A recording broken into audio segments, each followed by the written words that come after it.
So welcome to the next session for Biotechnology for Drug Discovery. In this session, we're going to look at personalized medicine. Some of the objectives for the session include defining what is personalized medicine, the role of genetics in personalized medicine, and also understanding the use of biomarkers in diagnosis of disease, management of the disease, so prognosis, and also in deciding what therapy to treat the patient. So what is personalized medicine? Well, personalized medicine essentially is an individual therapy, which is by prescription of specific treatments and therapeutics which are best suited for an individual. Personalized medicine considers many things and can be actually influenced by genetic factors, environmental factors, so even just the environment that you live in, whether or not you exposed to certain types of pollution. Most current drugs are actually approved and so are developed based on their performance in a kind of large population of people, and medicine in the future is developing kind of more personalized solutions. It's focusing on drugs and genes. So pharmacogenetics is essentially the study of the genetic factor that influences an organism's reaction to a drug, whilst pharmacogenomics is the development of drug therapies to compensate for the genetic differences in patients. When we review genes, so a genotype essentially is the genetic makeup of an organism, so obviously judged by its genetic code, whilst the phenotype is actually the observable traits. So if we take, for example, the Drosophila, the fruit fly, we can actually look at genetic traits. So it's like the kind of the changes, maybe, for example, in the eye color. If we're looking at cells in culture, we're looking at things like the morphology of the cells. So the human genome is actually very variable. It's variable from person to person and across populations. The human genome contains around 3 times 10 to the 9 base pairs of DNA. So that's 3 billion base pairs. And so between two people, and that's except like identical twins, the rate of genetic variation or individuality is around about 0.1%. So 0.1% of 3 billion is around about 3 million base pair differences. Now these differences are kind of depicted as single nucleotide polymorphisms. So you've probably heard of these, SNPs. And the most common cause of genetic variation is due to the SNPs. So SNPs kind of occur on average every 1,000 base pairs. And so understanding SNPs has actually shown promise for improving disease detection and also treatments. So when we talk about polymorphism, so the poly means many and morph means form. So the general population, there is around about 94% difference, and SNPs, which can be kind of a single nucleotide, they can be changing between the population, and a single nucleotide polymorphism is around about 6%. So there are some examples of SNPs that play a role in disease. So SNPs in beta-globin, which is the cause of sickle cell anemia, and also SNPs in a gene called BRCA, which predisposes women with breast cancer. Now these SNPs can actually be identified using a technique called FISH. So it's essentially like a genetic probe. Essentially, it's a probe which is attached to an oligonucleotide and which has like a fluorescent signal, and we can then check to see the presence of the BRCA genes. single nucleotide polymorphisms, depending on where they are within the gene, they will affect the function. So there's sometimes, if the SNPs are obviously in a kind of regulatory sequence domain, these will actually have an effect on the expression of the gene. While SNPs in the kind of N-terminal regions, or which is kind of really redundant, won't really have an overall effect on the gene. So SNPs can also change how a drug is responding in the body. So we kind of revisit these terms. So pharmacokinetics is the changes in drug metabolism, whilst pharmacodynamics is the changes in the drug target. So targets such as enzymes, receptors, or transporters. So genetic polymorphisms can affect both, actually. So they can affect the pharmacokinetics, so this includes the absorption of a drug, the distribution, the metabolism, and also the excretion. And it can also affect the pharmacodynamics of the target, so how it's hitting the target. So things like the receptors, if there's any kind of mutations in the receptors, the ion channels, the enzymes, and the immune systems. So cytochrome P450, as we've talked about before, are kind of a superfamily of enzymes containing a heme as a kind of cofactor that kind of functions as something called a monooxygenase. And in humans, these proteins actually oxidize steroids, fatty acids, synbiotics, and they're important in kind of the clearance of various compounds, and as well as kind of like in hormone synthesis and breakdown. And there is a number of cytochromes that we find in the liver. So they play a really important role. So these are enzymes which are kind of involved in kind of breaking down different drugs. And there's more than 2,000 mutations that have been described, so known as the SNPs, which have been shown to have a big impact on the cytochrome activity. If we kind of look at specific drug metabolism of different kind of polymorphic cytochromes, in particular CYP2B6, there is like polymorphism here, and the substrate is doxorubicin and nicotine. Cytochrome 2C9 has a kind of substrate of warfarin and doxorubicin. Cytochrome C19 diazepam proton pump inhibitors, while cytochrome D6 substrate is beta blockers and antidepressants, codeine and tamoxifen, which is the breast cancer drug, and also cytochrome 3A4 substrate is erythromycin, HIV protease inhibitors. So if any of these have mutations, which it is possible, then it changes how they respond to these different substrates. If we kind of look at the pharmacokinetics of one of the drugs we've discussed, tamoxifen, undergoes phase 1 metabolism by cytochrome P450. So tamoxifen is taken up by the liver and is broken down, so it's is then kind of metabolized. Okay, so it can be metabolized either to 4-hydroxytamoxifen with these enzymes, so cytochrome 2D6 or cytochrome 3A4 or cytochrome 2B6, cytochrome 2C9 and 2C19. Now, it then kind of makes this hydroxyl form, and then afterwards the cytochrome 3A4 or 5 then can make this kind of therapeutic active form. So tamoxifen is not in its active form, it has to be kind of broken down into this therapeutic active form, as known as erdoxafen. Along the kind of like reduction pathway, cytochrome 2C9 and other cytochromes, and also cytochrome 3A and 4/5, can break it down into N-desmethyl tamoxifen, used under kind of oxidative reduction, and then the cytochrome 2D6 then breaks down into amoxifen. So mutations can impact impact the treatment outcome.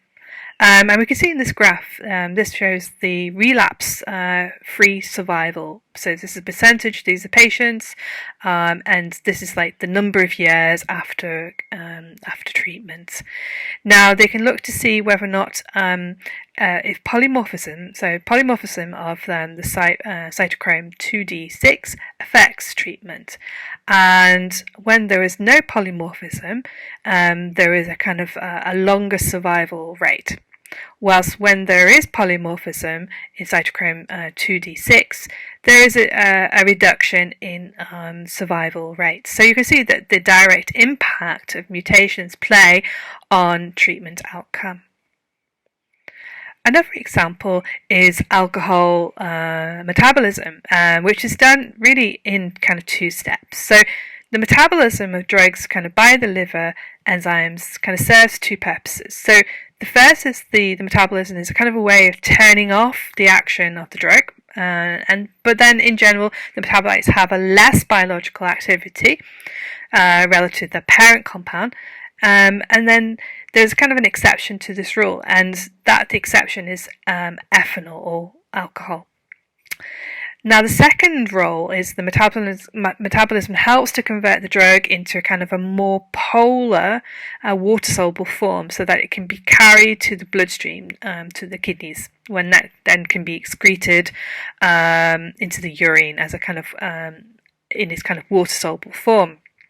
So during this metabolism, the enzymes actually help to speed up this reaction. However, the speed is different for different people.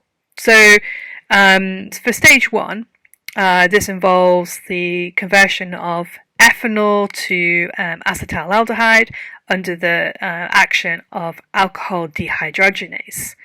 Now, some alcohol is actually metabolized in the stomach, and so that's kind of really the primary site of metabolism, whilst the primary site of metabolism is actually in the liver. And the cytoplasm of the liver cells contains the enzyme alcohol dehydrogenase, which then catalyzes the oxidation of ethanol to acetaldehyde. Now, the oxidation occurs when the ethanol binds to a site on the ADH enzyme.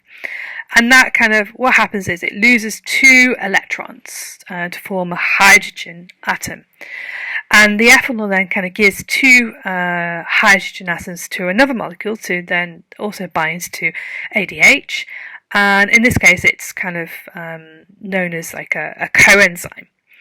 And without the coenzyme, the ADH it won't work.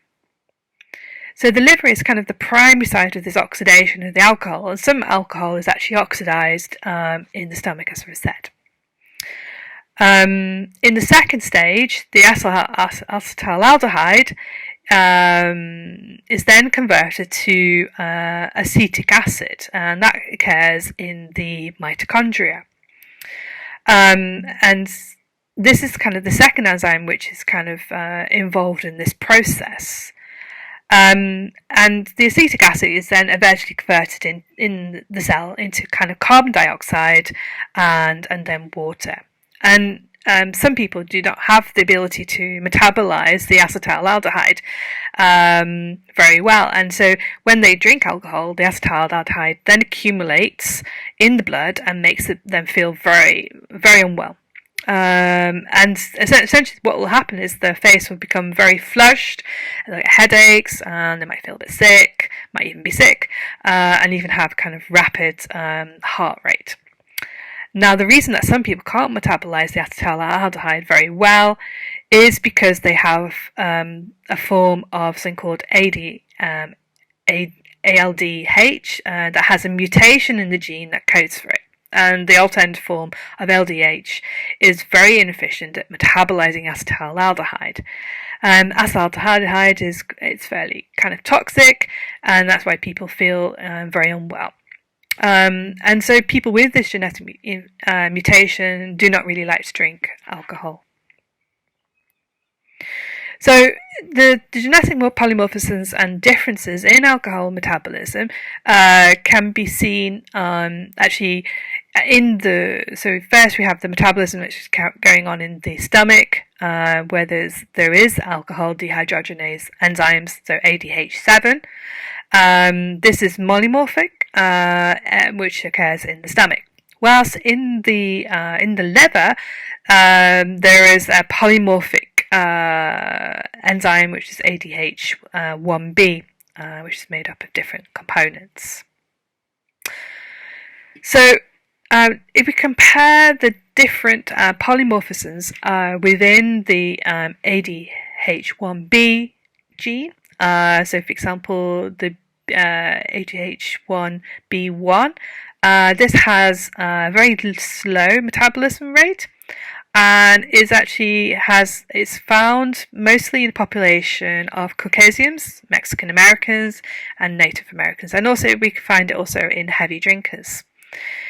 The other polymorphism is the ADH1B2. This has a kind of fast metabolism, mostly found in Asians, 25% of Jews, and some Hispanics. And the other polymorphism is ADH1B3, which they have a fast metabolism rate. This is found in African Americans and 6% of Indians, so Southwest California. Moving on now to genetic testing. So I've thrown this in, and it's kind of, I don't know, you've probably seen in various ads, you can have, essentially you can just send a sample off, essentially they send you off, you can pay for this pack, and you can take some scraping of the inside of your cheek, and you send it off, and they do some kind of testing just to see whether or not it's just to see like your genetics, like the polymorphisms, and whether or not you have any kind of relations, like I don't know, South America or wherever. And also there is some tests which are available from there's one company called 23andMe, and they actually look at things like health, essentially like a health screen. But are there any issues with this type of testing? And maybe just consider that in the back of your mind. Getting back to kind of the drug discovery and pharmacogenetics and pharmacogenomics, the idea is to obviously increase drug efficiency, as well as eliminate adverse drug reactions, also ensure success for drug approval in clinical trials, this is quite important, and also to increase the efficiency of clinical trials. If we consider drug treatments, so there may be multiple drugs available on the market, so from say drug 1 to drug 4. Drug 1, you may not have any response in one person, but in another person they do have response. Drug 2, there may be adverse side effects, whilst drug 3 has a weak response, and drug 4, there is a strong response. And ideally we would want to have a strong response. But currently best treatments are kind of determined by trial and error, and in fact future genomics may actually engage us to pick the right drug the first time without even having to do the testing. If we consider what we've been doing kind of previously, so this is like yesterday's medicine, so here we take a patient group, they all have the same diagnosis, and they're all given the same prescription. The problem with doing this is that the drug may be toxic, but is beneficial. The drug might not be toxic, and it also is not beneficial. The drug might be toxic and is not beneficial, or the drug is not toxic, which is ideal, and it is beneficial. So we would ideally would see this response. However, if we're taking the whole population, if we can imagine the whole population is heterogeneous, so we can't actually just treat the whole population. We need to take individual people. So we have to think about kind of personalized medicine. That kind of brings us on to now, what is tomorrow's medicine? What does tomorrow's medicine? How can we see what's going to happen? Well, personalized medicine essentially is tomorrow's medicine. It's happening already, and essentially we'll have our own drugs, potentially with our own name on the capsules, and the drugs will be designed in a way that you'll have the right dose for it's going to be an individual thing. It's going to have the right dose, the right drug, the right indication, and it's for the right patient at the right time. Okay, so this is the ideal world where we're going to have personalized medicine. Personalized medicine, there are many factors that kind of contribute. So if you think about cancer, there's many factors that kind of contribute to tumor formation. And this has kind of been, thought about, and there's two really nice reviews from Professor Hanna and Weinberg. So in the early 2000s, they proposed that when cells kind of progress towards neoplastic state, they acquired the very distinctive capabilities, and these were termed as like the hallmarks of cancer. And later in 2011, they actually published an update to reflect the advances in this understanding. And essentially, this figure is kind of taken from that paper. It's made up of different components. So here we've got sustaining proliferative signaling. So like normal cells kind of depend on kind of growth signaling, which is kind of tightly regulated through the cell cycle to help them to proliferate and maintain tissue homeostasis. Now, this cycle is disrupted in cancer. So this is one of the kind of like hallmarks of cancer. And the cancer cells then kind of respond and release their own growth factors and to help to stimulate their growth. So this is overcoming the requirement for external growth factors. So such as the epidermal growth factor, which is required by, which stimulates the receptor called epidermal growth factor receptor. And essentially they have this kind of self-sufficiency. So they're able to produce their own food and proliferate, and it allows them to drive through different types of signaling pathways. And typically those pathways are called the AKT, MAP kinase, and mTOR. Cell proliferation can be used to assess kind of like the normal health, cell health, and also to how to measure responses to kind of toxic insult, or as a kind of prognostic and diagnostic tool in several cancers.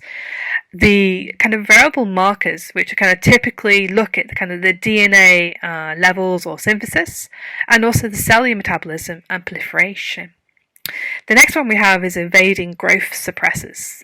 So these help to overcome growth inhibition from kind of normal hemostatic signals. So cancer cells actually lack the response to the external growth inhibitory signals. So things like we've heard of autophagy. This is a type of degradation, essentially it's like self-eating, apoptotic control. They're all kind of resisted by the growth cancer cells. And both of these processes allow kind of a tight control over cell death and proliferative cell growth. In fact, apoptosis allows the removal of cells undergoing excessive proliferation, and so to limit cell number and remove those diseased cells. Whilst autophagy is a kind of cellular recycling system that removes abnormal proteins and cytoplasmic contents and promotes the regeneration. And cancer cells actually resist the apoptotic signaling to prevent cell death and promote autophagy to increase growth and overcome nutrient-limiting conditions. So there are kind of key targets in these pathways, and you might have heard of these. So these are BCL1, so BCL2, and caspases in apoptosis and proteasomal lysosomal pathways. And these include, so like the signaling pathways include the MAP kinase, ATG in the autophagy pathway, and P62. So they can also avoid immune disruption or detection. So the human immune system protects against foreign pathogens and also diseases, but it also plays a very important role in clearing the body's own unhealthy and ailing cells. So as such, the immune system is also capable of recognizing and eliminating cancer cells. And T cells have this capacity to kind of selectively recognize and kill pathogens or unhealthy cells by kind of orchestrating a coordinated immune response that encompasses the innate and adaptive responses. And so there are a number of kind of immune checkpoint targets, so such as PDL and PDL1, which have been kind of targeted in cancer immunotherapy. The next one is enabling replicative immortality. So tumour cells can achieve unlimited replicative potential by either synthesizing high levels of telomerase enzyme or via kind of recombination-based mechanism. And this prevents the telomere shortening, which leads to kind of senescence and apoptosis. However, many cancer cells have been shown to possess short telomeres, and the key targets include the telomere maintenance machinery, along with signaling pathways such as the Wnt pathway and Hippo pathway. Next one is activating invasion and metastasis. So tissue invasion is kind of a process that allows the tumour cells to expand into the nearby tissues. Metastasis is kind of a process which the tumour cells then kind of migrating from the primary tumour site to a kind of distant location or a local location. And it's kind of, it's well documented, this kind of stage. It's called the epithelial to mesenchymal transition, or EMT. And it's a process which allows uninhibited cell division and metabolic adaptation to enable the cell survival under nutrient limiting and stress conditions. And both of these cancer mechanisms involve extensive changes to cell and cell matrix interactions, as well as cellular transformation to allow invasion and migration, including targets such as collagen and another target called CCAM1. The next one is inducing angiogenesis. So angiogenesis is the growth of vascular networks. So it's important in the metastasis of cancer cells. It's required to kind of give sufficient nutrients and oxygen, as well as a mean to get rid of waste removal. And it's achieved by, this is achieved through angiogenesis, and it leads to kind of growth factor signaling, so aberrant growth factor signaling, such as VEGF, vascular epidermal growth factor, or fibroblast growth factor, or platelet-derived growth factor, PDGF. And these are known to kind of play a significant role in promoting angiogenesis in the tumour.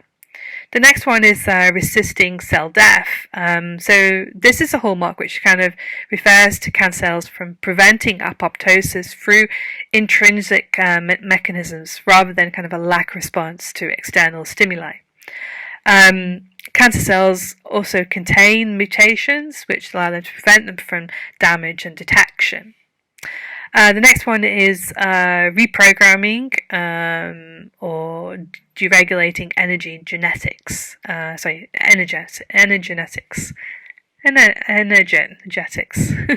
Sorry.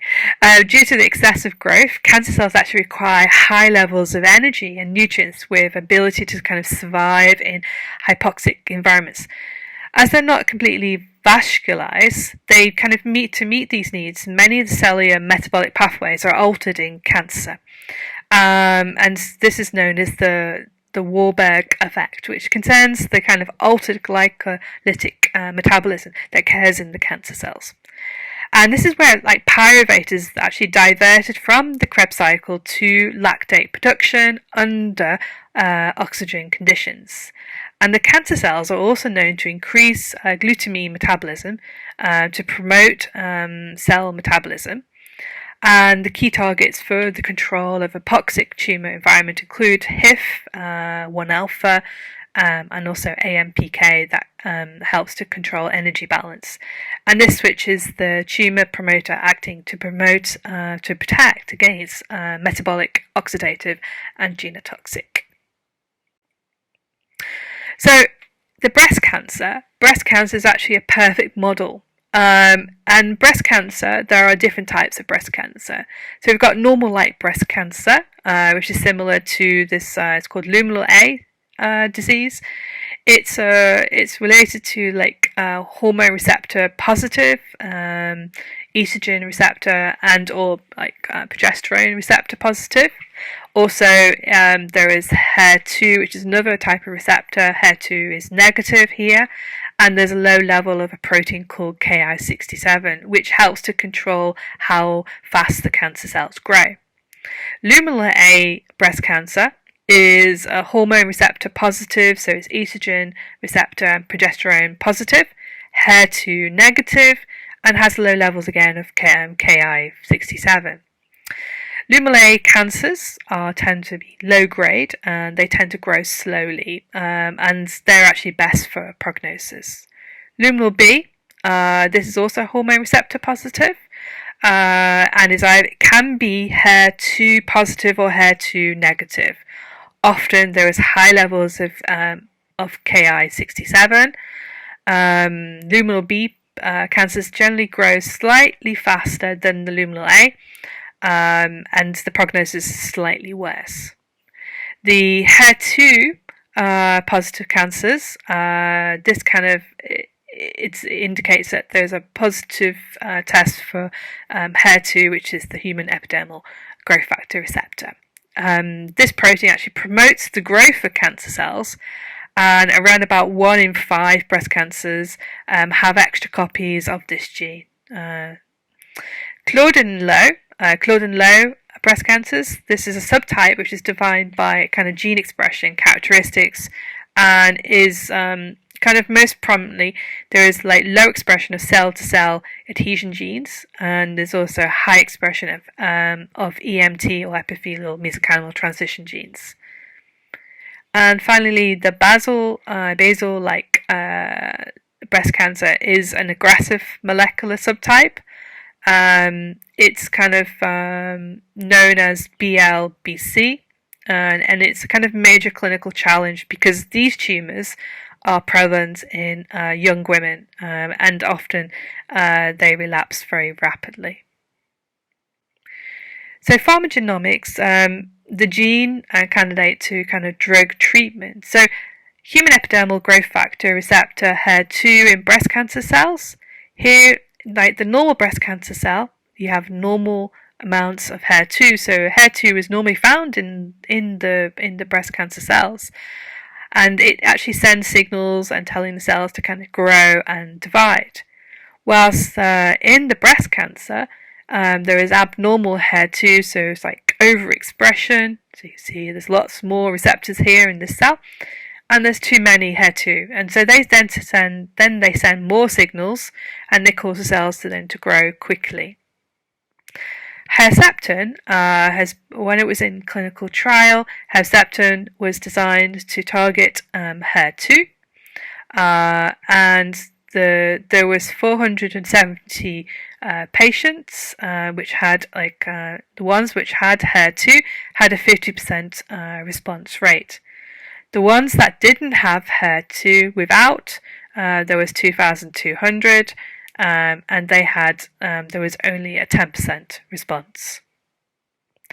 So cancer actually results from a combination of genomic changes. So we've looked at kind of the hallmarks of cancer, but those genomic changes are something that we need to consider. And there's different kind of parallel pathways of tumorigenesis. So, for example, cell sufficiency in growth signals. So an example of the mechanism is the activation of a HRAS oncogene. Insensitivity to anti-growth signals, so they lose retinoblastoma suppressor, evading apoptosis. They produce IGF survival factors, limitless replicative potential, they turn on telomerase, etc. Now we're going to focus on biomarkers. So we've kind of talked about biomarkers, but biomarkers are essentially a characteristic that is objectively measured and evaluated as a kind of indicator of normal biological processes. And it's a kind of pathogenic processes or pharmacological responses to a therapeutic intervention. And this is a kind of NIH definition. So biomarkers can be used to understand the pathobiology or the pathology of a disease.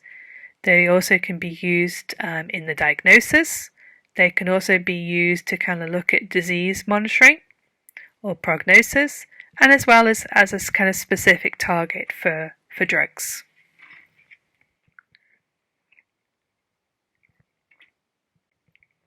So biomarkers are being used across diseases, not just in cancer, but the most frequent application is actually in cancer. So you can see from this pie chart, a good proportion are in cancer, but also they're used in detecting for cardiovascular diseases, neurological diseases, immunological, and other types of diseases. So how can biomarker testing optimize patient care in oncology? Well, it can be used to get kind of correct diagnosis of the disease, but also it can assess whether or not we can give correct treatment, and also we can give the correct drug dose. And in fact, biomarker testing kind of identifies subgroups of patients for whom select drugs are most effective and safe. If we consider clinical biomarker testing, what do you think governs biomarker testing? Well, biomarker testing is it is actually governed by two factors. The first is economic reality. So how much is this how much does this impact in society, and how much does it cost society? And also the science as well. Do we know enough information, or do we have the scientific knowledge? So an analogy to kind of thinking about biomarkers is bacteria testing. Bacteria testing actually determines the right antibiotic. And this is actually a personalized care, or an example of a personalized medicine. So personalized care is not a new thing to medicine. And in fact, laboratory testing is done to assess the sensitivity of infectious agents to various antibiotics in a kind of established cornerstone in determining therapy. And this is actually a well-established approach. And ultimately, the gain is to improve patient outcome, to avoid side effects or inappropriate treatment, and also to shorten hospital stays and minimize unnecessary physician visits. So testing for appropriate antibiotic therapy. So there's long-term outcomes. So the testing process helps to limit antibiotic resistance. So that's really key here. It also avoids healthcare complications, and that includes death of the patient. And it also prevents unnecessary expenses. So that's also something that's kind of it has a big impact on kind of on decision of therapy. So this entire chain of medical events is kind of most efficiently and effectively directed by relatively inexpensive but highly reliable and specialized tests that are implemented in a kind of timely fashion. So the best use of health resources is to kind of optimize. So as with antibiotics, which are kind of relatively inexpensive laboratory tests, they can determine the best use of healthcare resources. So going back to our kind of molecular testing in cancer, a revolution started with target therapy. And similarly, the greater our understanding of molecular diversity of cancers, the greater our awareness of their unique sensitivity and resistance to specific drugs. The role of oncogenic pathology is increasingly important with the introduction of unprecedented new standards for companion diagnostic tests to identify patients who will best benefit from a given targeted anti-cancer drug. If we look at how we test, first, so here these are kind of just pictures of different stages. Obviously there isn't a picture from before here. So obviously we'd take a biopsy. It's a very invasive process, but we take a small part of the tumour. The tumour is then set into resin, and then the tumour is then put into these cassettes. Now these cassettes can then be stored, okay, and then afterwards we can then take the cassettes and then start to we can then make slices. So we can take the slice, we can then make slices. So essentially we take out the resin, and then we use a microtome.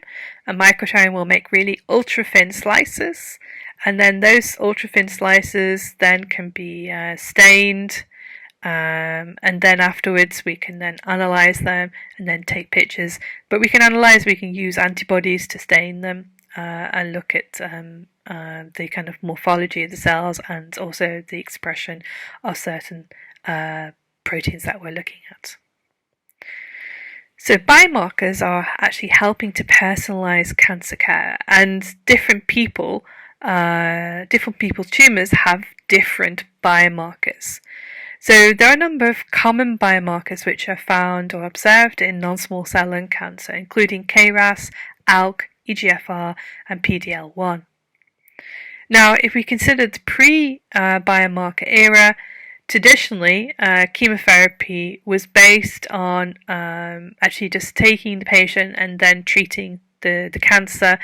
It was based on kind of seesaw method. So essentially, disease control was like it had improved cancer symptoms, whilst toxicities it had an uncertain benefit, limited to kind of fitter patients. And there was kind of different stages, so kind of response, stable, and progression. So there are multiple subtypes of lung cancer which can be identified, and non-small cell lung cancer is kind of divided into two groups. We've got adenocarcinoma and squamous cell carcinoma. Now, in adenocarcinoma, there are a number of mutations which drive the cancer. In particular, we've got EGFR mutations.